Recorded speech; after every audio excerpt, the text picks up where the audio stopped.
நம்மை பின்தள்ளியே வைத்திருக்கிறது. இதையெல்லாம் நீக்க வேண்டும். இந்த நிலை மாற வேண்டும்.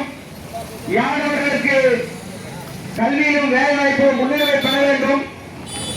இதை முன்னெடுத்து ஊர்வல மக்கள் கட்சி முதன்முதலாக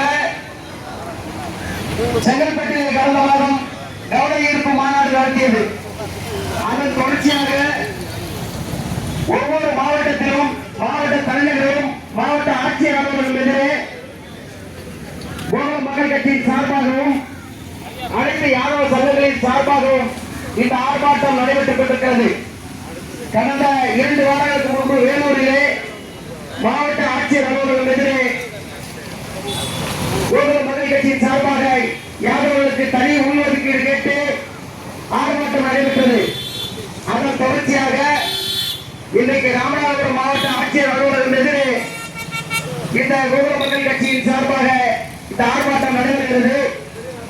யாதவர்களுக்கு கல்வியிலும் வேலை வாய்ப்பிலும் முன்னேற வேண்டும். கால்நடை வளர்ப்பு வாரியம் வேண்டும். மேய்ச்சல் நிலங்களை பாதுகாக்க வேண்டும் என்ற பல்வேறு கோரிக்கை கடந்த 12 ஆண்டுகளாக இந்த ஊர்வல மக்கள் கட்சியை ஆரம்பித்து யாதவருடைய வளர்ச்சிக்காகவும் யாதவருடைய முன்னேற்றத்திற்காகவும் பாடுபட்டுக் கொண்டிருக்கின்ற தியாக உள்ளம் படைத்த யாதவருடைய எழுச்சி நாயகன்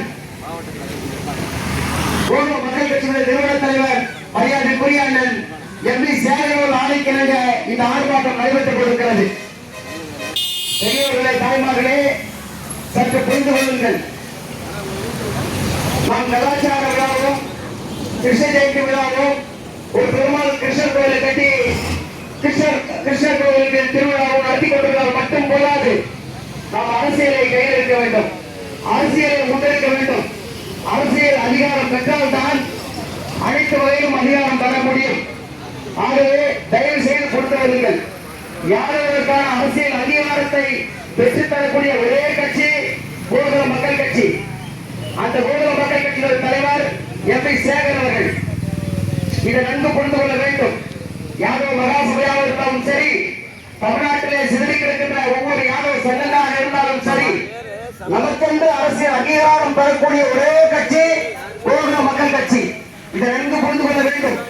யாதவர்களுக்கான கட்சி, யாதவர்களுக்கான கட்சி மட்டுமல்லாமல் யாதவர்களை சார்ந்து பிற்பட்டோர் பிரிவே இருக்கின்ற அனைத்து சமூகத்திற்கும் பாதுகாப்பாக இருக்கக்கூடிய கட்சி ஊர்வல மக்கள் கட்சி என்பதை நன்கு புரிந்து கொள்ள வேண்டும். பிற்பட்டோர் சமுதாயத்தை சேர்ந்த எந்த ஒரு பிரிவினருக்கும் எந்த ஒரு அமைப்பிற்கும் எந்த பிரச்சனை என்றாலும் சரி, அங்கு ஓடோடி வந்து அந்த பிரச்சனையை சுமூகமாக தீர்த்து வைக்கக்கூடிய ஒரே கட்சி ஊர்வல மக்கள் கட்சி. நன்கு புரிந்து கொள்ளுங்கள். நமக்கான கட்சி, நமக்கு அரசியல் அங்கீகாரம் வழங்கக்கூடிய கட்சி யாதவர்களின் கட்சி என்று